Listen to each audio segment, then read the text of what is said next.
Welcome to GATE Academy Plus. मेरा नाम रेहान अहमद है और आज हम इस वीडियो लेक्चर में हम बात करेंगे डिस्प्लेसमेंट मेथड की। पिछले लेक्चर में मैंने डिस्प्लेसमेंट मेथड ऑलरेडी स्टार्ट कर दिया था। हमने क्या क्या पढ़ा था उसमें, हमने वहाँ बेसिक से स्टार्ट किया था। सबसे पहले हमने प्रॉप्ड कैंटिलीवर को हमने क्या किया था, एनालाइज किया था कि उसमें रिएक्शन मोमेंट वगैरह कैसे आते हैं। फिर अगर मैं बात करूँ तो वहाँ पर हमने क्या पढ़ा था, स्टिफनेस के बारे में पढ़ा था। स्टिफनेस को हम किससे डिनोट करते हैं, के से। हमने इसको बहुत अच्छे से देख लिया था।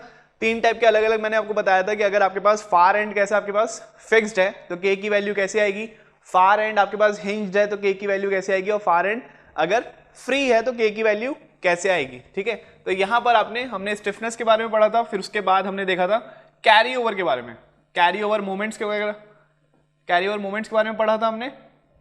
इसमें क्या हो रहा था कि अगर आप कोई एक जॉइंट पे आप क्या करें, एक मोमेंट को आप खुद से क्या करें, अप्लाई कर रहे हैं, तो उसके रिस्पेक्ट में हम देख रहे थे कि इसके जो फार एंड वाला जो पॉइंट है, जो सपोर्ट है, उसके कारण, उस मोमेंट के कारण कोई मोमेंट डेवलप हो रहा है उस पॉइंट में कि नहीं हो रहा है। ठीक है, तो हमने वहां पे देखा था कि अगर आपके पास फार एंड कैसा दिख रहा था, अगर आपके पास एक फिक्स सपोर्ट था तो वहां पर क्या हो रहा था कि वहां पर एक मोमेंट डेवलप हो रहा था सेम डायरेक्शन में, और उसका मैग्नीट्यूड कितना था, जितना मोमेंट आपने अप्लाई किया उसका जस्ट हाफ। लेकिन अगर फार एंड कैसा था, अगर आपके पास हिंज्ड था तो वहां पर कितना मोमेंट डेवलप हो रहा था, नेग्लिजिबल, जीरो। ठीक है, तो हमने इसके बारे में बात की थी, कैरी ओवर मोमेंट्स के बारे में। फिर हमने बात किया था डिस्ट्रीब्यूशन थ्योरम के बारे में। हमने डिस्ट्रीब्यूशन थ्योरम को देखा था हमने, और फिर हमने बात की थी किसकी, डिस्ट्रीब्यूशन फैक्टर्स की। डिस्ट्रीब्यूशन फैक्टर्स की बात की थी। डिस्ट्रीब्यूशन फैक्टर्स को किससे डिनोट करते हैं अपन, डी एफ से। तो यहां पर मैंने आपको बताया था डिस्ट्रीब्यूशन थ्योरम में कि अगर आप कोई एक जॉइंट पे आप एक मोमेंट लगा रहे हैं और उस जॉइंट पे क्या हो रहे हैं, नंबर ऑफ मेंबर्स क्या हो रहे हैं, कनेक्ट हो रहे हैं। मतलब एक से ज्यादा क्या हो रहे हैं, मेंबर्स कनेक्ट हो रहे हैं। जैसे मान लीजिए ओ पॉइंट पे आपने एक मोमेंट लगाया, ठीक है, और ओ से उस जॉइंट से बहुत सारे मेंबर, जैसे ओ ए हो गया, ओ बी हो गया, ओ सी हो गया, ऐसे मेंबर्स क्या हो रहे हैं, कनेक्टेड है उस जॉइंट से। तो हम डिस्ट्रीब्यूशन थ्योरम में हम देख रहे थे कि जिस पॉइंट पे आपने जो मोमेंट लगाया वो मोमेंट कितना मैग्नीट्यूड का क्या बोलते हैं, मोमेंट उसमें क्या करेगा, डिस्ट्रीब्यूट करेगा। तो वो किसके अकॉर्डिंग डिस्ट्रीब्यूट करता था, वो उसके डिस्ट्रीब्यूशन फैक्टर के अकॉर्डिंग क्या करता था, डिस्ट्रीब्यूट करता था। ठीक है, तो आज इसी के कंटिन्यूएशन में टॉपिक रहेगी हमारी। तो हमने डिस्ट्रीब्यूशन फैक्टर्स को हमने देखा था। डिस्ट्रीब्यूशन फैक्टर्स की बात करूं तो ये कितना था हमारे पास,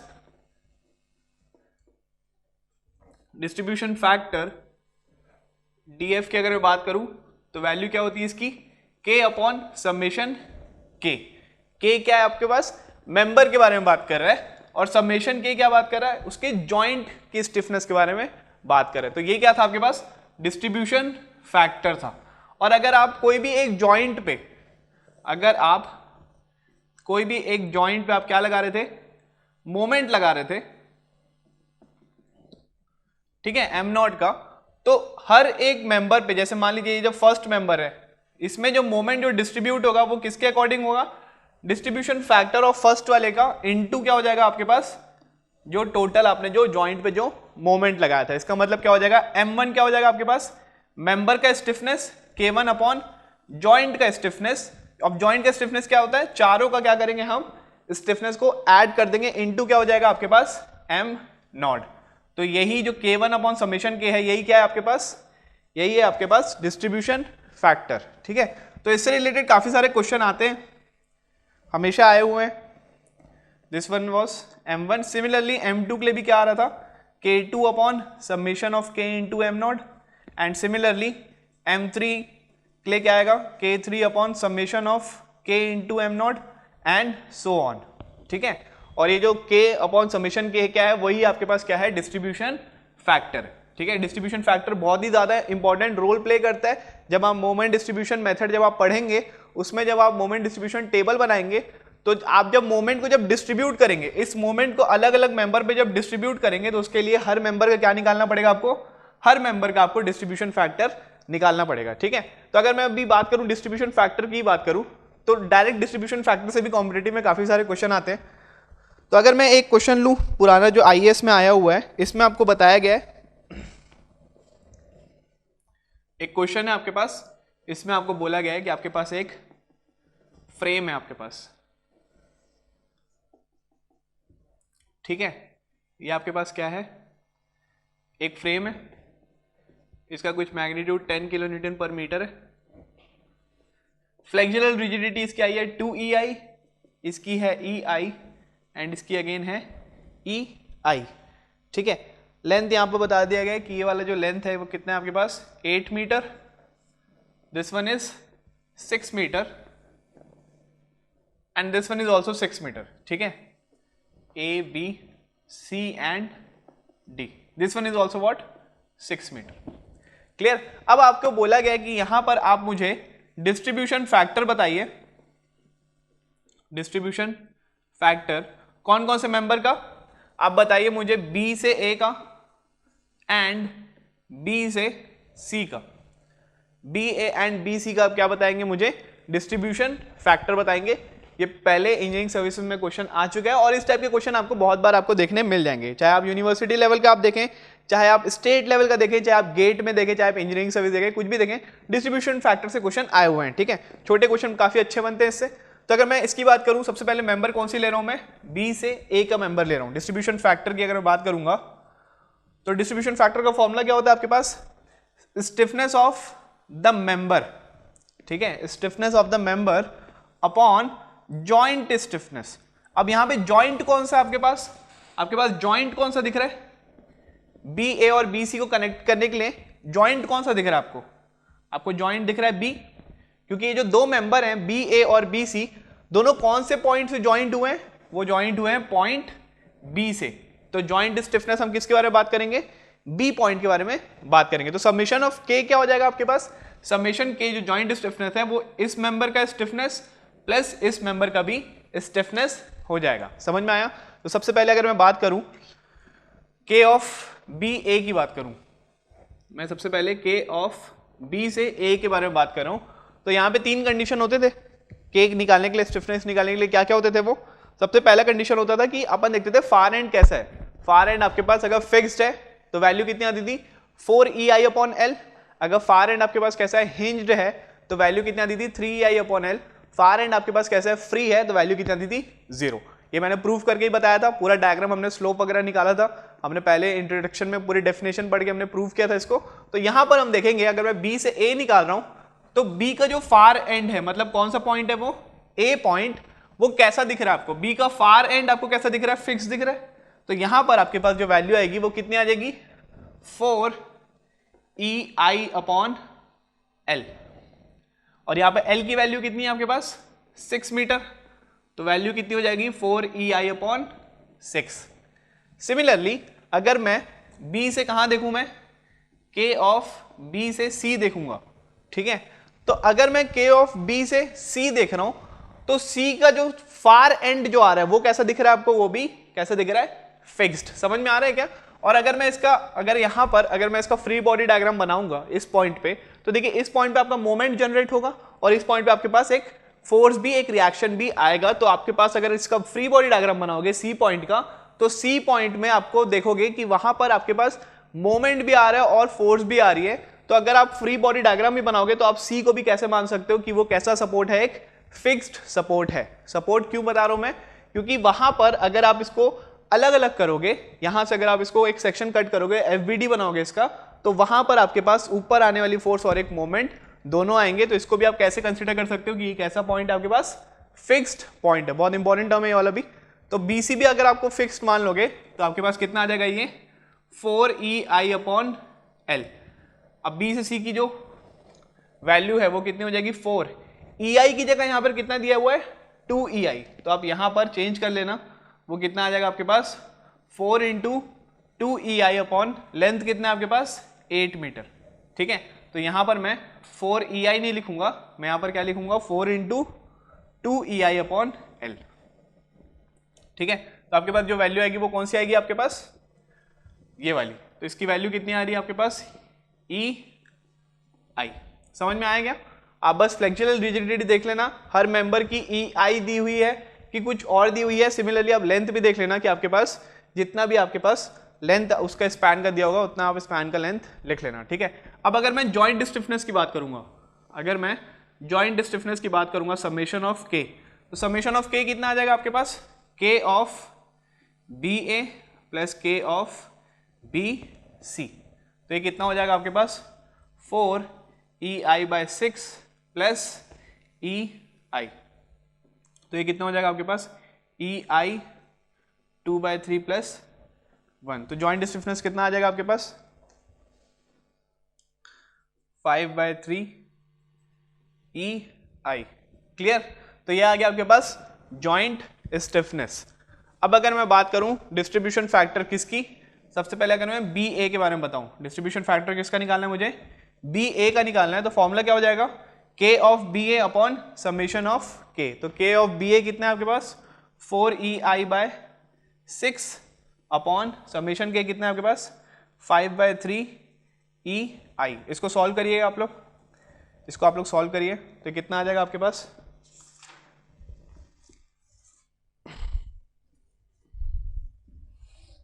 आंसर कितना आ जाएगा ये 0.4।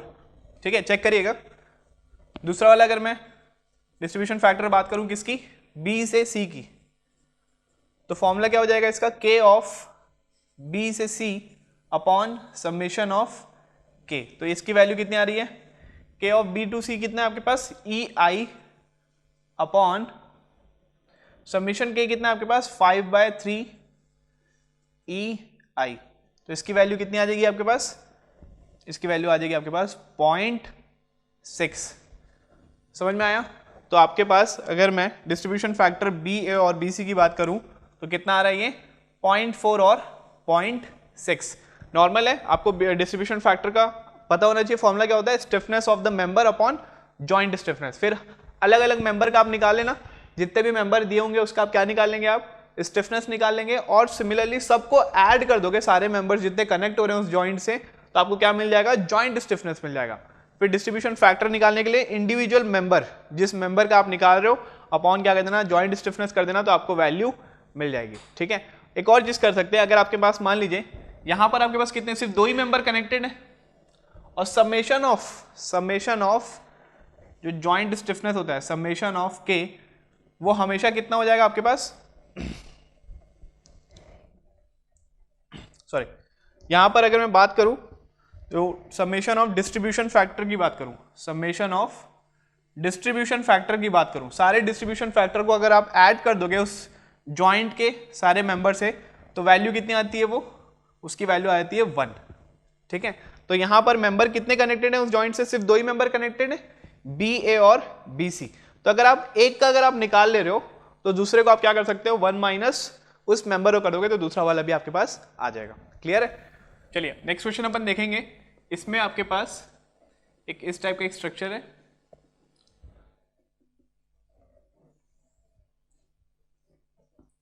This point is A, this is B, this is C, this is D।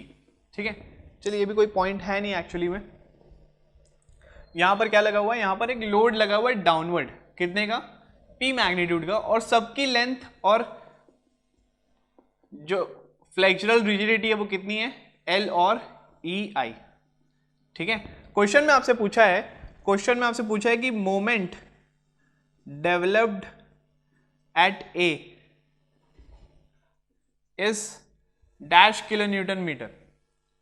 ठीक है, आपसे क्वेश्चन में क्या पूछा है कि आप मेरे को बताइए कि जो A पॉइंट जो है, एक ऐसा सपोर्ट दिख रहा है आपको, फिक्स सपोर्ट दिख रहा है, और वो फिक्स सपोर्ट पे आपके पास जो मोमेंट जो डेवलप हो रहा है उसकी आप मुझे क्या बताइए, आप उसका मैग्नीट्यूड बताइए। ठीक है, तो अगर मैं यहां भी बात करूं तो इसको मैं ऐसे लिख सकता हूं क्या, मैं यहां पर इसको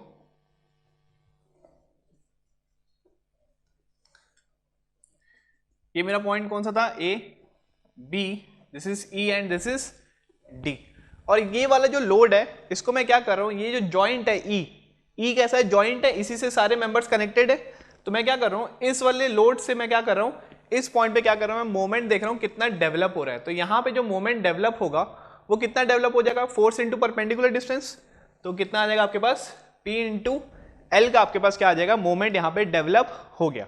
समझ में आया, तो अब यहां पर आप देखिए सारे के मेंबर्स कितने हैं L और EI के आपके पास कांस्टेंट। ठीक है, अब अगर मैं बात करूं तो यहाँ पे m नॉट कितना दिया है मुझे, जो जॉइंट पे जो मेरा मोमेंट लगा है वो कितना है मेरे पास P इंटू L का। ठीक है, अब यहां पर आप तीनों मेंबर का ले लो, EA ले लो, EB ले ले एंड ई से डी भी आप ले सकते हैं। तो इनके कारण जो M1, M2, M3 जो डेवलप होगा, ठीक है, जो मोमेंट जो डिस्ट्रीब्यूट होगा वो किसके अकॉर्डिंग डिस्ट्रीब्यूट होगा? According to their distribution factor of moment, ठीक है। या फिर इसको मैं क्या लिख ले रहा हूं, मैं इसको लिख ले रहा हूं M0, distribution factor of original या फिर जॉइंट का मोमेंट। सिमिलरली ये भी कितना हो जाएगा? Distribution factor of second into original moment. समझ में आ रहा है? यही हम पढ़े थे डिस्ट्रीब्यूशन थ्योरम में कि आपके पास जॉइंट में जो मोमेंट लग रहा है वो क्या कर रहा है, इस मोमेंट को हर एक मेंबर में क्या करना है, डिस्ट्रीब्यूट करना है। और वो डिस्ट्रीब्यूट किसके अकॉर्डिंग करेगा? वो डिस्ट्रीब्यूट करेगा according to their distribution factor. अब यहां पर आपसे पूछा है कि मोमेंट डेवलप एट ए बताइए, ठीक है, सिर्फ एक ही पॉइंट पे पूछा है। तो मैं इसके लिए ए के लिए मैं कौन सा मेंबर ले रहा हूं, मैं मेंबर ई ए, ठीक है। तो अगर मैं मोमेंट ऑफ ई ए की बात करूं, मोमेंट ऑफ ई ए की बात करूं तो कितना हो जाएगा ये distribution factor of E A into क्या हो जाएगा ये ओरिजिनल मोमेंट, जो कि कितना है P इंटू एल। तो यहां पे हो जाएगा मेंबर स्टिफनेस का, मेंबर का स्टिफनेस अपॉन जॉइंट का स्टिफनेस इंटू P M0 कितना है हमारे पास, जो जॉइंट पे जो मोमेंट लगा है वो कितना है P इंटू एल, ठीक है। तो यहां पर आप देखेंगे कि अगर मैं सबका क्या निकाल दूं, मैं स्टिफनेस निकालूं, तो सबसे पहले अगर मैं K ऑफ ई ए निकाल रहा हूं, K ऑफ क्या निकाल रहा हूं मैं, ई ए, फार एंड कैसा दिख रहा है आपको, फिक्स्ड, तो क्या आ जाएगा आपके पास 4EI upon L. Similarly K of मैं क्या निकाल रहा हूं, E से B निकाल रहा हूं, ये भी फार एंड कैसा है, फिक्स्ड है, तो ये भी कितना आ जाएगा 4EI upon L. Similarly K of E से D भी निकाल रहा हूं, ये भी फार एंड कैसा दिख रहा है आपको, फिक्स्ड, ठीक है। तो सारे मेंबर्स का मैंने क्या निकाल लिया, स्टिफनेस निकाल लिया। अब अगर जॉइंट स्टिफनेस की बात करूं, समेशन ऑफ K की बात करूं, तो ये तीनों का क्या हो जाएगा, एडिशन हो जाएगा, K of E A plus K of E B plus K of E D. तो मतलब ये कितना हो जाएगा आपके पास 12EI अपॉन एल। क्लियर है यहां तक? सारे मेंबर्स का मैंने स्टिफनेस निकाल लिया, जॉइंट का भी स्टिफनेस निकाल लिया। अब मैं मोमेंट देख रहा हूं कि इस वाले मेंबर पे जो मोमेंट जो डिस्ट्रीब्यूट होगा वो कितना हो जाएगा मेरे पास, K of E upon summation of K, तो ये हो जाएगा 4EI upon L upon 12EI upon L into original moment जो जॉइंट पे लगा है वो कितना है हमारे पास, P इंटू एल। तो यहां पर अगर आप देखेंगे तो कितना आ जाएगा 1/3 P इंटू एल, ठीक है। तो मतलब इसका मतलब क्या है कि जो मेंबर जो है कौन सा, E से A है, ठीक है। मेंबर कौन सा है, अगर मैं इसको ऐसा बनाऊं, मेंबर जो E से जो A है उस पे जो मोमेंट जो आ रहा है वो कितना आ रहा है, PL अपॉन 3। क्लियर है यहां तक? हमारे पास जो मोमेंट जो डिस्ट्रीब्यूट हो रहा है, मोमेंट ऑफ ई ए, वो कितना डिस्ट्रीब्यूट हो रहा है हमारे पास, 1/3 ऑफ द ओरिजिनल मोमेंट, ठीक है।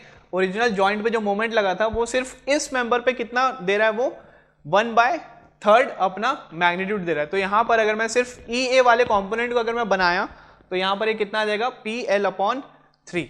अब आप मेरे को बताइए, आपसे पूछा क्या है, आपसे पूछा है कि आप हमें बताइए कि यहां पर जो ए वाले जो पॉइंट है उसमें कितना मोमेंट डेवलप हो रहा है, उसमें कितना मोमेंट डेवलप हो रहा है। तो सिमिलरली यहां पर मैंने कैरी ओवर मोमेंट आपको पढ़ाया था। कैरी ओवर मोमेंट में क्या बताया था आपको कि आपके पास जो फार एंड अगर आपके पास फिक्स्ड रहेगा तो वहां पर मोमेंट जनरेट होगा कितना, m/2 का, ठीक है। तो यहां पर आपके पास मोमेंट कितना है, m की वैल्यू कितनी है, PL अपॉन 3/2, मतलब ये कितना हो जाएगा, PL अपॉन 6। तो एक्चुअल में जो मोमेंट जो जनरेट हो रहा है वो कितना हो जाएगा आपके पास, PL/6। समझ में आया? तो आपके पास यहाँ पर जो आंसर आएगा वो कितना आ जाएगा आपके पास, PL/6 is the right answer. और दूसरी चीज, अगर आप चाहो कि नहीं यार इतना सब निकालने की जरूरत नहीं है, आप तो देख ही सकते हो कि सबका जो स्ट्रक्चर जो है वो प्रॉपर कैसा दिख रहा है, सेम दिख रहा है। सारे मेंबर्स का लेंथ, सपोर्ट्स, फ्लेक्सुरल रिजिडिटी सब सेम है। तो ये सिमेट्रिक स्ट्रक्चर है, तो जो मोमेंट जो रहेगा वो क्या करेगा, इक्वली क्या करेगा, डिस्ट्रीब्यूट कर देगा। लेकिन अगर मान लीजिए यहाँ पर सपोर्ट कैसा रहता है, दूसरा हो जाता है। यहाँ पर जैसे मान लीजिए हिंज सपोर्ट हो जाता, यहाँ पर मान लीजिए लेंथ ज्यादा हो जाती, यहाँ पर उसकी फ्लेक्सुरल रिजिडिटी ज्यादा हो जाती, तो आपको ये वाला कंसेप्ट पूरा करना पड़ता। हर एक मेंबर का आपको क्या निकालना पड़ता है, स्टिफनेस अपॉन जॉइंट का स्टिफनेस, मतलब सारे मेंबर्स को के स्टिफनेस को आप ऐड कर दोगे तो आपको जॉइंट का स्टिफनेस मिल जाएगा। और इंडिविजुअल मेंबर पे आप क्या हो जाएगा, डिस्ट्रीब्यूशन फैक्टर इनटू जॉइंट पे आपने जो मोमेंट लगाया है वो, तो आप वहां से आप निकाल सकते हो। तो सिर्फ मेंबर ई ए पे जो मोमेंट लग रहा है वो कितने का लग रहा है, PL/3। हमसे पूछा है ए पे, तो ए पे क्या हो जाएगा, कैरी और मोमेंट डेवलप होगा। पिछले लेक्चर मैंने अच्छे से बताया था। इन केस अगर आपको नहीं पता है तो एक बार आप गो थ्रू कर लीजिए। तो अगर इस पॉइंट पे अगर आपके पास मोमेंट लग रहा है तो फार एंड अगर फिक्स्ड है तो वहां पर कैरी और मोमेंट जनरेट होता है कितने का, इस वाले मोमेंट का जस्ट हाफ। तो वो कितना हो जाएगा आपके पास, PL/6 is the right answer. चलिए नेक्स्ट क्वेश्चन देखते हैं। चलिए नेक्स्ट क्वेश्चन अपन देखेंगे। नेक्स्ट क्वेश्चन में आपको बताया गया है कि यहाँ पर आपके पास एक नॉर्मल से एक फ्रेम दे दिया गया है, एक कॉलम और एक बीम है, और यहाँ पर आप देखेंगे तो कुछ 2 मीटर की डिस्टेंस पे आपके पास एक लोड लगा हुआ है, कितने का, 10 किलो न्यूटन का। EI कांस्टेंट है यहाँ पर, और दोनों की लेंथ कितनी है आपके पास, 6 मीटर है। ठीक है, यहाँ पर क्वेश्चन में पूछा गया है find the value of theta B for member BC। ठीक है, आपको क्या निकालना है, स्लोप निकालना है बी पॉइंट पे, किसके लिए, बीम के लिए निकालना है, मतलब BC के लिए आपको निकालना पड़ेगा। ठीक है, तो सबसे पहले मैं क्या करूंगा, यहां पर ये क्या है, मेरा A पॉइंट है and this is C point है। B पॉइंट पे B मेरा कैसा दिख रहा है, B मेरा जॉइंट है। ठीक है, B कैसा है, जॉइंट है। जॉइंट क्यों बोल रहा हूं मैं, क्योंकि B पॉइंट से ही मेरा BA भी कनेक्टेड है और B पॉइंट से ही मेरा BC मेंबर भी कनेक्टेड है। तो मैं देखूंगा B पॉइंट पे मेरा मोमेंट कितने का आ रहा है, तो मैं यहाँ पे ये फोर्स इंटू परपेंडिकुलर डिस्टेंस करूंगा, तो इस पॉइंट पे मोमेंट मेरा डेवलप हो जाएगा। कितने का डेवलप होगा, फोर्स इंटू परपेंडिकुलर डिस्टेंस किया मैंने, तो कितने का हो जाएगा, ये 10 × 2 का क्या हो जाएगा, मोमेंट डेवलप हो जाएगा। मतलब कितने का हो जाएगा ये 10 × 2 मतलब कितना, 20 किलो न्यूटन मीटर का क्या हो जाएगा, यहां पे मेरा मोमेंट डेवलप होगा। ठीक है, so this point is B। अब आपको क्या बोल रहा है, BC मेंबर में आपको क्या बोल रहा है कि आपको निकालना है कि उस पॉइंट मेंबर पे स्लोप कितने का आ रहा है। ठीक है, तो ये मेंबर कितना है आपके पास, 6 मीटर है and this member is also 6 metre. तो आप देख सकते हो कि दोनों मेंबर कैसे हैं आपके पास, सिमेट्रिकल है। मतलब B से A मेंबर में भी अगर आप फार एंड कैसा देखोगे तो फिक्स्ड है, B से C मेंबर में भी फार एंड देखोगे तो कैसा है, फिक्स्ड है। EI भी दोनों मेंबर की क्या है आपके पास, कांस्टेंट है, क्वेश्चन में गिवन हुआ है। और जो लेंथ भी है, लेंथ भी क्या है, दोनों में इक्वल है। मतलब दोनों स्ट्रक्चर, दोनों जो आपके पास कंपोनेंट है मेंबर है, वो दोनों कैसे आपके पास सिमेट्रिकल है। तो अगर मैं यहां पर सिर्फ मेंबर कौन सा बनाया मैंने, सिर्फ मेंबर BC मेंबर बनाया, तो कैसा बनेगा, कुछ इस तरीके का बनेगा। मेंबर कैसे बनेगा, कुछ इस तरीके का बनेगा। क्यों बनेगा यहां पर, क्योंकि आप देख लीजिए ना, अगर मैं इसको यहां से अगर मैं हटाया, फ्री बॉडी डायग्राम बनाऊंगा, तो एक ऊपर भी रिएक्शन आएगी और एक रिएक्शन क्या हो जाएगी, नीचे में भी आएगी। तो सिर्फ अगर मैं BC का अगर मैं FVD बनाया, ठीक है, जैसे कि मान लीजिए पहले भी आपको मैं समझाया था कि अगर मैं इसका FVD अगर मैं बना रहा हूं तो ये कैसा बन जाएगा, कुछ इस टाइप का बन जाएगा। यहां पर कैसा है आपके पास, तो अगर मैं यहां पर सिर्फ मैं किसको ले रहा हूं, मैं BC मेंबर को ले रहा हूं, तो BC मेंबर के मैं यहां पर ये वाले रिएक्शन को हटा के मैं क्या लिख सकता हूं, यहां पर एक सपोर्ट डाल सकता हूं, कौन सा, रोलर सपोर्ट, जिसमें एक ही रिएक्शन आते हैं। क्लियर, तो ये क्या था आपके पास, फ्री बॉडी डायग्राम। तो यहां पर मैं BC वाले मेंबर को कैसे लिख सकता हूं, मैं कुछ इस टाइप का मैं उसका स्ट्रक्चर बना सकता हूं। अब मुझे देखना पड़ेगा कि ये जो 20 किलो न्यूटन मीटर जो जॉइंट में जो आ रहा था, वो पूरे कॉलम और बीम दोनों के लिए आपके पास कंबाइंड आपके पास आ रहा था, लेकिन अब मैं सिर्फ बीम का बारे में बता रहा हूं, BC मेंबर के लिए बता रहा हूं। तो यहां पर मेरा जो मोमेंट आएगा वो मोमेंट कितना आ जाएगा, तो अगर मैं M1 की बात करूं, मेरा M0 कितने का है, M0 है मेरा 20 का किलो न्यूटन मीटर का। तो अगर मैं M1 की बात करूं, चलिए बीम को मैं 1 बोल दे रहा हूं, तो M1 क्या हो जाएगा आपके पास, डिस्ट्रीब्यूशन फैक्टर ऑफ 1 इंटू क्या हो जाएगा आपके पास, M0। तो डिस्ट्रीब्यूशन फैक्टर ऑफ 1 लूंगा तो कितना हो जाएगा, ये K1 upon summation K into M0, है ना। यही कंसेप्ट अपन पढ़े कि मोमेंट आपके पास जो डिस्ट्रीब्यूट हो रहा है वो कैसे हो रहा है। तो यहां पर K1 की अगर मैं बात करूं तो K1 कितना हो जाएगा आपके पास, 4EI/6। K1 की अगर मैं बात करूं या फिर K ऑफ BC की अगर मैं बात करूं तो कितना हो जाएगा, ये 4EI/6। Similarly K of BA की भी बात करूं तो ये भी कितना हो जाएगा आपके पास, 4EI/6। और समेशन ऑफ K की बात करूं तो ये कितना हो जाएगा, 2 × 4EI/6। दोनों का ऐड कर रहा हूं मैं, ठीक है। तो यहाँ पर अगर मैं डिस्ट्रीब्यूशन फैक्टर की बात करूँ m1 की, तो कितना हो जाएगा 4EI upon 6 upon 2 into 4EI upon 6 into क्या हो जाएगा आपके पास m0, तो ये वाली वैल्यू कितनी हो जाएगी हाफ इंटू m0, और m0 कितना है आपके पास, ये है आपके पास हाफ इंटू 20, मतलब कितना हो जाएगा ये 10 किलो न्यूटन मीटर। थोड़ा रफ में बता रहा हूँ, क्यों बताऊँ, क्योंकि इसके पहले मैंने काफ़ी बार यही सारी चीज़ें मैंने बताई हुई है।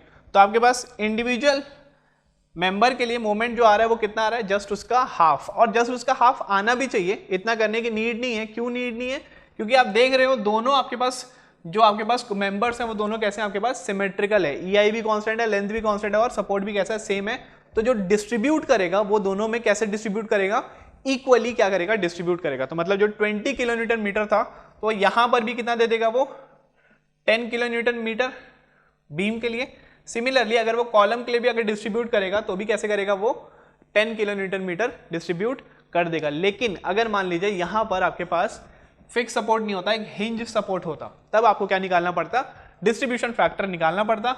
यहां पर आपके पास क्या रहता 4EI अपॉन एल की जगह 3EI अपॉन एल करके आपको डिस्ट्रीब्यूशन फैक्टर निकाल के आपको चेक करना पड़ता। ठीक है, तो अभी आपके पास क्या हो गया, आपके पास ये वाली चीज आ गई है। अब आपके पास मोमेंट लगा हुआ है, तो यहां पर आपके पास जो डिफ्लेक्शन डायग्राम जो आएगा वो कैसा आएगा, कुछ इस तरीके से आएगा, और ये क्या आएगा आपके पास, दिस इज θB1 या फिर θB बोल दीजिए उसको। तो यहां पर मैंने प्रॉप्ड कैंटिलीवर के बारे में बताया था कि जो स्लोप आता है वो कितना आता है आपके पास ml अपॉन 4EI। ठीक है, ये मैंने पढ़ा चुका था पहले, ml अपॉन 4EI आता था। m की वैल्यू कितनी है यहाँ पर 10, l की वैल्यू कितनी है यहाँ पर 6 मीटर अपॉन 4 इंटू EI। तो आप कर लीजिए इसको, तो आपके पास जो वैल्यू आएगी वो कितनी आ जाएगी, अराउंड 15 अपॉन EI। ठीक है, एक बार चेक कर लेना, 15 अपॉन EI क्या आ रहा है आपके पास, दिस इज द आपके पास θB की वैल्यू आ रही है, कितनी है ये 15 अपॉन EI जो है आपके पास आंसर।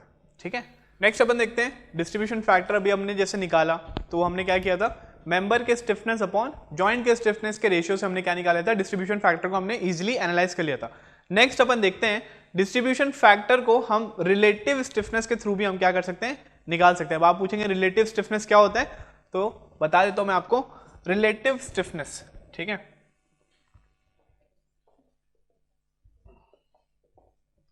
बहुत सारी बुक में अगर डिस्ट्रीब्यूशन फैक्टर निकाल रहे हैं तो बहुत सारी बुक में क्या होगा, जैसे कि अभी मैंने आपको बताया कि मेंबर के स्टिफनेस अपॉन जॉइंट के स्टिफनेस से अपन क्या कर सकते हैं, डिस्ट्रीब्यूशन फैक्टर को इजीली निकाल सकते हैं।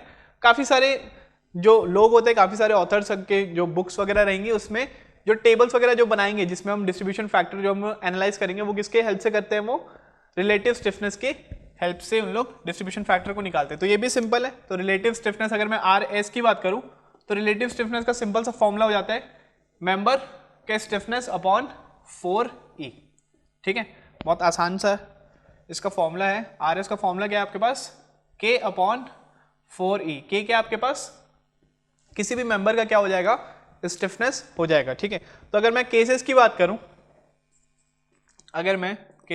करूं, तो सबसे पहले केस में बोल रहा हूं व्हेन फार एंड कैसा था हमारे पास, फिक्स्ड। ठीक है, फार एंड कैसा हमारे पास फिक्स्ड है। तो यहां पर अगर मैं K की बारे में बात करूंगा, K कितना हो जाता है आपके पास, K की वैल्यू हो जाती है 4EI अपॉन L। ठीक है, फार एंड जब आपके पास फिक्स्ड रहेगा तो K की वैल्यू कितनी होती थी, 4EI अपॉन L। तो सिमिलरली अगर मैं रिलेटिव स्टिफनेस के बारे में बात करूंगा कि जब फार एंड जब फिक्स्ड है तो रिलेटिव स्टिफनेस के बारे में बात करूंगा तो कितना हो जाएगा, ये K बाई 4E हो जाएगा, मतलब 4EI अपॉन L अपॉन कितना हो जाएगा, ये 4E। तो यहां से रिलेटिव स्टिफनेस की वैल्यू कितनी आती है आपके पास, I बाय L। कब, जब आपके पास फार एंड कैसा है आपके पास फिक्स्ड है। ठीक है, सिमिलरली एक और केस आ जाएगा आपके पास कि फार एंड कैसा है आपके पास, फार एंड इज हिंज्ड। तो यहां से अगर मैं रिलेटिव स्टिफनेस के बारे में बात करूं तो रिलेटिव स्टिफनेस का फॉर्मूला K अपॉन 4e, और जब फार एंड हिंज रहता है तो k की वैल्यू कितनी आती है आपके पास 3ei अपॉन l, अपॉन कितना हो जाएगा ये 4e, तो वैल्यू कितनी हो जाएगी rs की, rs की वैल्यू हो जाती है 3/4 I/L, ठीक है, वैल्यू कितनी हो जाएगी 3/4 I/L, कब, जब आपके पास फार एंड कैसा रहेगा, आपके पास हिंज रहेगा, ठीक है। तो अगर इन केस से अगर मैं क्या निकाल रहा हूं, अगर मैं डिस्ट्रीब्यूशन फैक्टर निकाल रहा हूं तो ये जस्ट क्या हो जाएगा आपके पास relative stiffness of the member upon relative stiffness upon of joint, या फिर जॉइंट मतलब summation of all the relative stiffness, ठीक है। तो यहां से भी आप निकाल सकते हैं। तो कहीं कहीं पर आप देखना कि अगर आप डिस्ट्रीब्यूशन फैक्टर निकाल रहे हैं तो उन लोग ऐसे लिखेंगे 3/4 I/L, या फिर डिस्ट्रीब्यूशन फैक्टर कैसे लिखेंगे I/L depending upon the support condition, ठीक है। तो आप चाहो तो ये वाले स्टेप से भी आप निकाल सकते हो, या फिर आप चाहो तो normal K upon summation K से भी आप क्या निकाल सकते हो, डिस्ट्रीब्यूशन फैक्टर को आप निकाल सकते हैं, ठीक है। तो ये था आपके पास दूसरी टाइप की टॉपिक, कौन सी है, जिससे हम डिस्ट्रीब्यूशन फैक्टर निकालते हैं, रिलेटिव स्टिफनेस, ठीक है। आप कोई भी एक ही टाइप के टॉपिक को देखो, डिस्ट्रीब्यूशन फैक्टर आपको बस निकालने से मतलब है, इसमें भी आप चाहो तो निकाल सकते हो। अगर आप यही मेथड से अगर आप पहले पढ़े हो तो आप इसी मेथड से निकालना, ठीक है। लेकिन मैं कौन से मैं वाला मेथड यूज करूंगा, मेंबर का स्टिफनेस अपॉन जॉइंट का स्टिफनेस, ठीक है। इसके बाद अपन बात करते हैं फिक्स्ड एंड मोमेंट की, ठीक है। अभी मैं क्या करूं, मैं सब चीज अलग अलग बता रहा हूं, लेकिन सबसे पहले मैं स्टिफनेस बताया था। तो देखिए स्टिफनेस का यूज कहां पर हुआ, हम जब डिस्ट्रीब्यूशन फैक्टर निकालते हैं वहां पर क्या हुआ, स्टिफनेस का यूज हुआ। उसके बाद क्या बताया था मैंने, कैरी ओवर मोमेंट। तो इसके पहले मैंने जो क्वेश्चन बताया था उसमें आपके पास एक क्वेश्चन आया था कि ए सपोर्ट पे आपको क्या बताना है कि मोमेंट कितना डेवलप हो रहा है, ठीक है। तो उसके कारण आपको जो मोमेंट डेवलप हो रहा है तो वो वहां पे कौन सा कंसेप्ट आ गया आपके पास, कैरी ओवर मोमेंट का। डिस्ट्रीब्यूशन थ्योरम पे तो सभी बेस्ड है, ये हम जो इक्वली जो मोमेंट को हम क्या करें, डिस्ट्रीब्यूट करें जॉइंट के अलग अलग मेंबर पे, डिस्ट्रीब्यूशन थ्योरम पे ही बेस्ड था। और दूसरी चीज सबसे लास्ट में क्या बताया मैंने, डिस्ट्रीब्यूशन फैक्टर से, जहां से maximum number of question competitive में ऑब्जेक्टिव टाइप के क्वेश्चंस भी काफी ज्यादा आते हैं, ठीक है। नेक्स्ट अपन बात करेंगे फिक्स्ड मोमेंट थ्योरम की, सॉरी फिक्स्ड एंड मोमेंट्स की बात करूंगा मैं। तो फिक्स्ड एंड मोमेंट्स में अपन क्या करेंगे, हर अलग अलग टाइप के बीम बनाएंगे, हर अलग टाइप के स्ट्रक्चर बनाएंगे, और उसमें स्टैंडर्ड लोडिंग के कारण वहां पर जो मोमेंट्स जो जनरेट हो रहे हैं उसके फिक्स्ड एंड्स पे हम उसके बारे में बात करेंगे, ठीक है। और ये सब चीज मैंने जितनी भी चीज बताया, स्टिफनेस हो गया, डिस्ट्रीब्यूशन फैक्टर, अब जो बताऊंगा मैं फिक्स्ड एंड मोमेंट्स, ठीक है। तो ये सब चीज मैं जो भी बता रहा हूँ, ये सब चीज किस लिए बता रहा हूँ कि अपन जब मोमेंट डिस्ट्रीब्यूशन मेथड जब हम पढ़ेंगे तो ये सारी चीजों का क्या होगा, वहां पर सभी चीजों का यूज होगा। तो उसमें आपको क्या बनाना पड़ेगा, एक टेबल बनाना पड़ेगा मोमेंट डिस्ट्रीब्यूशन का, और वहां पर आपको हर एक चीज आपको निकालनी पड़ेगी। आपको सबसे पहले फिक्स्ड एंड मोमेंट्स निकालना पड़ेगा, फिर आपको डिस्ट्रीब्यूशन फैक्टर्स निकालने पड़ेंगे, फिर जब वो टेबल बनाओगे तो हर एक मोमेंट जो लिखोगे तो उसमें अपन देखेंगे कि उसके बाजू वाले सपोर्ट्स पे कैरी ओवर जा रहा है कि नहीं जा रहा है, तो वहां पे कैरी ओवर का कंसेप्ट भी आएगा। तो ये सारी चीजें क्या होगी, एक्यूमुलेट करके हम जब क्वेश्चन को सॉल्व करेंगे तो सारी चीजें अभी जितनी भी हम पढ़ रहे हैं, पिछले लेक्चर हो गया, इस लेक्चर में भी हो गया, वो सारी चीजें क्या होगी वहां पर अप्लाई होगी, ठीक है। तो ये बात की बात है। नेक्स्ट अपन मैं बात करता हूं किसके बारे में, फिक्स्ड एंड मोमेंट्स की। चलिए तो अपन नेक्स्ट अपन देखेंगे फिक्स्ड एंड्स मोमेंट्स, ठीक है, फिक्स्ड एंड मोमेंट्स, ठीक है। अब ये बात करेंगे अपन फिक्स्ड एंड मोमेंट्स होते क्या हैं। तो fixed and moments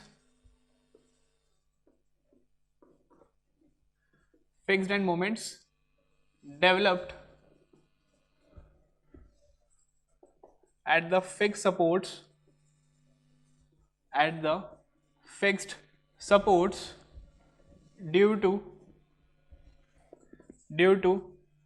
an applied loading, ठीक है। फिक्स्ड एंड मोमेंट जो डेवलप होंगे वो हमेशा कौन से टाइप की बीम में डेवलप होंगे, वो सिर्फ फिक्स्ड बीम में ही क्या होंगे, डेवलप होंगे। लेकिन हमें क्या देखना है कि अलग अलग टाइप के लोडिंग कंडीशंस के लिए जो वहां पे जो मोमेंट जो जनरेट हो रहे हैं वो कैसे टाइप के आ रहे हैं, उनका मैग्नीट्यूड कितना है, उनका साइन कन्वेंशन कैसा है, उसके बारे में हम बात करेंगे। तो अगर मैं साइन के बारे में बात करूं तो आप साइन का ध्यान रखिएगा कि जो क्लॉकवाइज जो मोमेंट्स रहेंगे उसको आप क्या ले लीजिएगा, पॉजिटिव, और जो एंटी क्लॉकवाइज जो मोमेंट्स रहेंगे उनको आप क्या ले लेना, नेगेटिव। और अपन जब डायग्राम बनाएंगे फिक्स्ड एंड मोमेंट्स के तो सैगिंग क्या रहेगी पॉजिटिव, हॉगिंग क्या रहेगा उसमें नेगेटिव। ठीक है, तो यहाँ पर मैं टेबल बनाऊंगा, आप उसको अच्छे से याद रखिएगा। अलग अलग कंडीशन के लिए, अलग अलग लोडिंग के लिए कैसे टाइप के वहाँ पे मोमेंट्स जनरेट होते हैं, आप उसको अच्छे से ध्यान में रखिएगा। ठीक है, तो सबसे पहले अगर मैं बताऊँ तो फिक्स्ड एंड मोमेंट्स है, मैंने क्या बताया कि हमेशा कौन से टाइप में बीम में डेवलप होगा, ये फिक्स्ड बीम में ही डेवलप होगा। सबसे पहले मैं क्या कर रहा हूँ, सेंटर पे मैं क्या कर रहा हूँ, एक पॉइंट लोड लगा रहा हूँ, कितने का, ये P का, this one is L/2 and this one is also L/2, this is point A and this is point B। ठीक है, तो यहाँ पर जो मोमेंट जो डेवलप होगा, कैसे मोमेंट डेवलप होगा, देखिए ये वाला जो पॉइंट है, ये जो लोड है, ये इसको क्या करेगा, नीचे डिफ्लेक्ट करवाएगा, और वो डिफ्लेक्शन को रोकने के लिए यहाँ पर जो रिएक्शन जो आपके पास आएंगे, जो मोमेंट जो जनरेट होंगे, वो कैसे जनरेट होंगे, आपके पास हॉगिंग में जनरेट होंगे, तभी वो क्या करेगा, उसको क्या करेंगे, अपोज करेंगे उसके डिफ्लेक्शन को। तो इसको मैं बोल रहा हूँ moment of AB and this one is moment of B to A। और ये कौन से टाइप के मोमेंट है, इसको अपन क्या बोल रहे हैं, फिक्स्ड एंड मोमेंट्स। तो फिक्स्ड एंड मोमेंट्स को मैं कैसे डिनोट कर रहा हूँ, इसको M-AB और M-BA से मैं क्या कर रहा हूँ, इसको डिनोट कर रहा हूँ। कहीं कहीं पर आप अगर देखेंगे कोई कोई बुक में आपको FBA या फिर FAB करके भी डिनोट कर सकते हैं। F क्या बता रहा है आपके पास, F आपको बता रहा है कि ये कैसे टाइप का मोमेंट है, ये फिक्स्ड एंड मोमेंट है। लेकिन मैं किससे डिनोट कर रहा हूँ, मैं इसको डिनोट कर रहा हूँ डैश से। ठीक है, तो अगर मैं यहां पर बात करूं तो M-AB की अगर मैं बात करूं तो इसकी जो वैल्यू आएगी वो कितनी आ जाएगी, देखिए M-AB कैसे जा रही है, एंटी क्लॉकवाइज जा रहा है, तो एंटी क्लॉकवाइज अपन क्या लेंगे इसमें, नेगेटिव। तो इसका जो मैग्नीट्यूड रहेगा वो कितना रहेगा, -PL/8। सिमिलरली M-BA की बात करूंगा तो ये कैसे जा रहा है, क्लॉकवाइज, तो ये क्या रहेगा, पॉजिटिव, वैल्यू कितनी रहेगी, PL/8। समझ में आया, और ये सब आपको याद रखना है। ठीक है, आपको इसको जो मैग्नीट्यूड है इसको आपको क्या रखना पड़ेगा, आपको इसको याद रखना पड़ेगा। ठीक, नेक्स्ट टाइप की कंडीशन की बात करूंगा तो सेकेंड टाइप का जो कंडीशन है वो क्या हो रहा है, उसमें एक फिक्स्ड एंड है, फिक्स्ड बीम है, this is A and this is B, और यहां पर क्या लगा है, यहां पर लगा है टोटल UDL। ठीक है, मैग्नीट्यूड कितना है इसका, W किलो न्यूटन पर मीटर, लेंथ कितनी है इसकी L। तो यहां पर भी जो रिएक्शन जो डेवलप होंगे वो कैसे डेवलप होंगे, हॉगिंग में, क्योंकि ये क्या करेगा, नीचे इसको डिफ्लेक्ट करने की कोशिश करेगा, रिएक्शन क्या करेंगे, उसको अपोज करेंगे। तो यहाँ पर आपके पास जो M-AB जो आएगा और M-BA की जो वैल्यू आएगी वो कितनी कितनी आ जाएगी, M-AB की जो वैल्यू आएगी वो आपके पास देख रहे हैं कैसा है, एंटी क्लॉकवाइज है तो क्या हो जाएगा पॉजिटिव, सॉरी नेगेटिव, और ये क्लॉकवाइज है तो ये क्या हो जाएगा पॉजिटिव। वैल्यू कितनी है इसकी, -WL²/12, -WL²/12। सिमिलरली M-BA की बात करूंगा तो ये कितना हो जाएगा, +WL²/12। समझ में आया। नेक्स्ट थर्ड टाइप की अगर मैं बीम के बारे में बात करूं तो मान के चलिए आपके पास एक बीम है, आपके पास कोई सेंटर पे लोड नहीं लगा है, आपके पास मान लीजिए कोई A लेफ्ट से A डिस्टेंस पे और राइट से B डिस्टेंस पे क्या लगा है, एक लोड लगा है, कितने का, P का। तो इसके कारण भी क्या होगा, आपके पास मोमेंट डेवलप होगा, कैसा, hugging, this is positive and this is negative because it was clockwise and this is anti clockwise. तो यहाँ पर अगर मैं M-AB की बात करूँ, ठीक है, M-AB की बात करूँ तो यहाँ पर जो वैल्यू आएगी वो कितनी हो जाएगी, -PA/B²/L²। L क्या आपके पास, टोटल जो लेंथ है वो क्या आपके पास L है, वो कितना हो जाएगा, -PAB²/L²। सिमिलरली यहाँ पर अगर मैं M-BA की बात करूँगा, M-BA की बात करूँ तो जो वैल्यू आएगी वो कितनी आ जाएगी, -PA²/L²। तो ये क्या आ गया आपके पास, ये आपके पास आ गया fixed and moment next type का। ठीक है, सिमिलरली इसके बाद अगर मैं बात करूं तो इसके बाद अगर मैं देखूंगा तो नेक्स्ट टाइप के आपके पास जो लोड है, मान के चलिए आपके पास क्या आ रहा है, वो आपके पास आ रहा है यूवीएल का, this is A and this is B. ठीक, यहां पर आपके पास मान के चलिए कैसा लोड आ रहा है आपके पास, यूनिफॉर्मली वैरिंग लोड आ रहा है आपके पास। ठीक है, यहां पर आपके पास एक टाइप का यूनिफॉर्मली वैरिंग लोड आ रहा है। ठीक है, एक है आपके पास W किलो न्यूटन पर मीटर।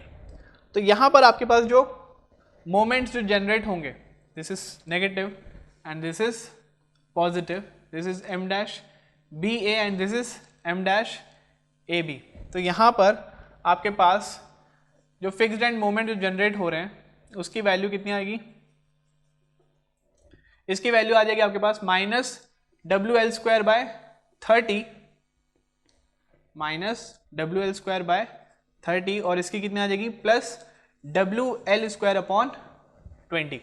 ठीक है, ये वाले जो है फिक्स्ड एंड मोमेंट्स जो है ये आपके 1 मार्क में कॉम्पिटिटिव में बहुत बार पूछे गए। ठीक है, आप चाहे कोई AE वगैरह का पेपर दोगे या फिर ES का पेपर दोगे तो वहां पर सिंगल मार्क्स के जो क्वेश्चन आते हैं उसमें इस टाइप के लोडिंग का ज्यादा आपसे पूछता है कि ये टाइप का आपको स्टेटमेंट दे देगा कि आपके पास A से B एक फिक्स्ड बीम है, उसमें जो लोड लग रहा है वो कैसा लग रहा है आपके पास यूवीएल लग रहा है। तो आपसे पूछ लेगा दोनों साइड में आपके पास जो फिक्स्ड एंड मोमेंट जो जनरेट होंगे वो कितने के होंगे, तो आपको पता होना चाहिए कितने कितने के, WL स्क्वायर बाय 30 और WL स्क्वायर बाय 20। लेकिन अगर मैं बात करूं कि नॉर्मल आपके पास जो क्वेश्चंस जो आएंगे उसमें क्वेश्चंस में सबसे ज्यादा ये वाला यूज होगा मैक्सिमम नंबर ऑफ टाइम, और इससे भी ज्यादा जो सबसे ज्यादा जो यूज होगा वो कौन सा होगा फिक्स्ड एंड मोमेंट्स में, जिसमें टेबल आप बना के हमें एनालाइज करने वाला है, वो आपको फर्स्ट सेकेंड वाला याद रखना पड़ेगा। कोई कोई क्वेश्चन में इससे थोड़ा कंपैरेटिवली कम में ये वाला आपको याद रखना पड़ेगा, लेकिन ये वाले टाइप के क्वेश्चंस आपको नॉर्मल जो स्टैंडर्ड जो क्वेश्चंस जो आएंगे आपकी यूनिवर्सिटी में या फिर कन्वेंशनल क्वेश्चंस में जो आएंगे उसमें आपको इस टाइप के लोडिंग में कम ही दिया जाता है। लेकिन ये अगर ऑब्जेक्टिव की बात करें कोई पेपर में तो उसमें ये टाइप के आपको यहाँ पर ऑब्जेक्टिव क्वेश्चंस आपके डायरेक्ट यहाँ से बनते हैं कि इस टाइप की लोडिंग के कारण जो फिक्स्ड एंड मोमेंट्स होंगे वो कितने कितने वहां पर जनरेट होंगे। ठीक है, नेक्स्ट टाइप का अपन देखेंगे। तो अगर मैं नेक्स्ट टाइप की बात करूंगा यहाँ पर,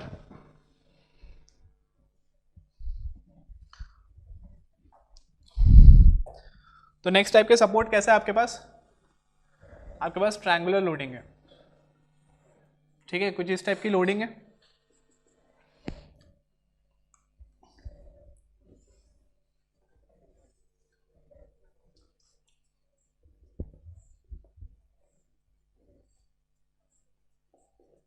ठीक है, this is A and this is B, इस टाइप की आपके पास लोडिंग है।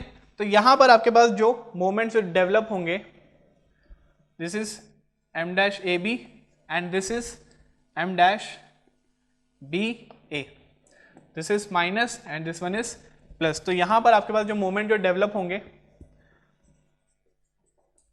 वो कितने डेवलप होंगे, minus 5/96 WL square and M of B A जो डेवलप होगा वो कितना हो जाएगा 5/96 WL स्क्वायर। ठीक है, उतना इंपॉर्टेंट नहीं है बॉल है नॉर्मल। अभी जो क्वेश्चन अपन प्रैक्टिस करेंगे उसमें ऐसे टाइप की लोडिंग तो कभी नहीं आने वाली।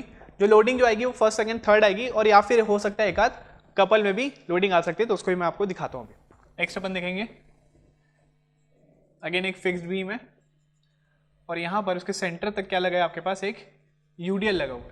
ठीक है, उसके कहाँ पर सिर्फ लेफ्ट वाले सेंटर पे क्या लगा हुआ है, यूडीएल लगा हुआ है, और राइट वाले में कुछ नहीं है। तो यहाँ पर आपके पास this is A and this is B। Again यहाँ पर जो मोमेंट जो जनरेट होंगे वो कैसे होंगे आपके पास, हॉगिंग मोमेंट जनरेट होंगे। This one is positive, this one is negative, this is M dash A B and this is M dash B A. Clear. अब यहाँ पर अगर मैं बात करूँ M डैश ए बी की, तो यहाँ से जो वैल्यू आएगी वो कितनी आ जाएगी आपके पास, -11/192 WL स्क्वायर। और अगर दूसरे की बात करूं मैं M डैश बी सी की बात करूं तो इसकी जो वैल्यू होगी वो कितनी आ जाएगी आपके पास 5/192 WL स्क्वायर। ठीक, अब देखिए ये सब मैं जो बता रहा हूँ ये सब थोड़े से एडवांस हो जाते हैं। एडवांस हो जाते हैं मतलब यहाँ से आपके पास जो नॉर्मल आपके पास जो क्वेश्चन अपन जो डील करेंगे वो सब क्वेश्चन यहाँ से नहीं पूछे जाएंगे, इस टाइप की लोडिंग नहीं होगी। लेकिन आपके पास अगर आप कोई कॉम्पिटिटिव वगैरह की तैयारी कर रहे हैं तो बेटर है कि आप सारे एक साथ लिख लीजिए, क्योंकि ऐसे टाइप के जो फिक्स्ड एंड मोमेंट जो है ये कहाँ पर पूछे जाएंगे आपसे, कोई एग्जाम्स वगैरह में पूछे जाएंगे। मतलब कैसे टाइप के एग्जाम्स, कोई इंजीनियरिंग सर्विस वगैरह हो गया या फिर स्टेट लेवल हो गया, वहाँ पर आपसे ऐसे टाइप के क्वेश्चंस आ सकते हैं। ठीक, सिमिलरली अगर मैं इसकी बात करूँ तो यहाँ पर आपके पास जो जनरेट होगा उसमें m-AB and this one is m-BA। तो यहाँ पे जो वैल्यू आएगी m-AB की वो कितनी आ जाएगी आपके पास -7/960 WL²। m ऑफ BA की जो वैल्यू आएगी वो कितनी आ जाएगी आपके पास 23/960 WL²। ठीक, नेक्स्ट टाइप की लोडिंग के बारे में बात करूंगा 8th। तो यहाँ पर आपके पास क्या आ जाएगा, यहाँ पर आपके पास आ जाएगा कपल। ठीक है, यहाँ पर आपके पास कैसा आ जाएगा कपल। सेंटर पॉइंट पे आपके पास एक कपल लगा हुआ है कितने का m0 का। ठीक है, अगर सेंटर पॉइंट में आपके पास m0 का कपल लगा हुआ है तो यहाँ पर अब इसमें ध्यान दीजिएगा, ये थोड़ा देखने वाला पॉइंट है। ये वाला जो आपके पास है, ये वाले टाइप का जो बीम है, ये आपको क्वेश्चंस में आ सकते हैं। इसमें आपको एक चीज़ ध्यान रखना है कि यहाँ पर आपके पास जो कपल का जो डायरेक्शन है वो हमेशा किस डायरेक्शन में ही रहेगा, जिस डायरेक्शन में ये इसको क्या कर रहा है रोटेट करने की कोशिश कर रहा है। ठीक है, क्यों होगा ऐसा, तो देखिए ये क्या करेगा, ये यहाँ पर इसको ऐसे रोटेट कर रहा है, तो मतलब ये जो रोटेशन आएगा वो कैसा आएगा, कुछ इस तरीके का आएगा। ठीक है, यहाँ पर कुछ इस टाइप का रोटेशन आएगा। तो यहाँ पर क्या करेगा, उस चीज़ को वो क्या करेगा, जो यहाँ पर इसमें जो मैग्नीट्यूड जो डेवलप होगी, मोमेंट की जो मैग्नीट्यूड डेवलप होगी वो हमेशा क्या होगी, उसी टाइप ऑफ लोडिंग के कारण जिस डायरेक्शन में लगा हुआ है उसी डायरेक्शन में क्या आएगा, यहाँ पर सेम डायरेक्शन में क्या होगा, मैग्नीट्यूड मोमेंट का डेवलप होगा। तो ये क्या आपके पास m-AB and this one is what, this is B and this is m-BA। ठीक है, तो यहाँ पर अगर मैं m-AB की बात करूँ तो जो वैल्यू आएगी वो कितनी आएगी m0/4। सिमिलरली m-BA की भी बात करूँगा तो जो वैल्यू आएगी वो कितनी आएगी m0/4। और मैं दोनों को मैं क्या रखा हूँ, पॉजिटिव रखा हूँ।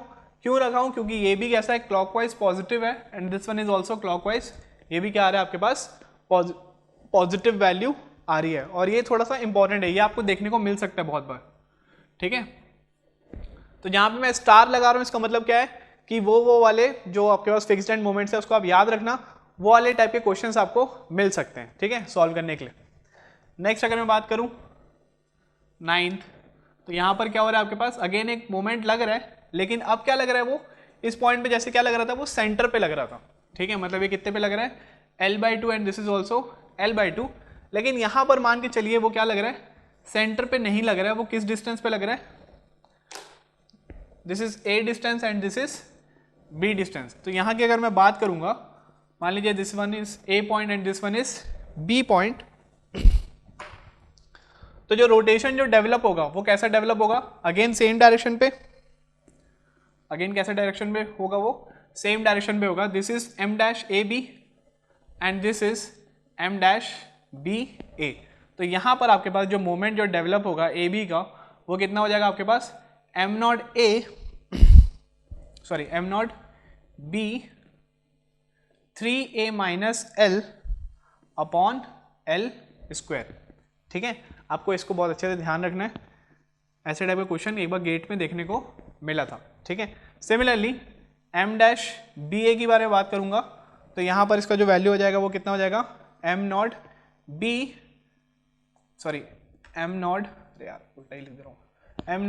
3b-L/L²। ठीक है, अब ध्यान रखिएगा, मेरी जैसी गलती नहीं करिएगा।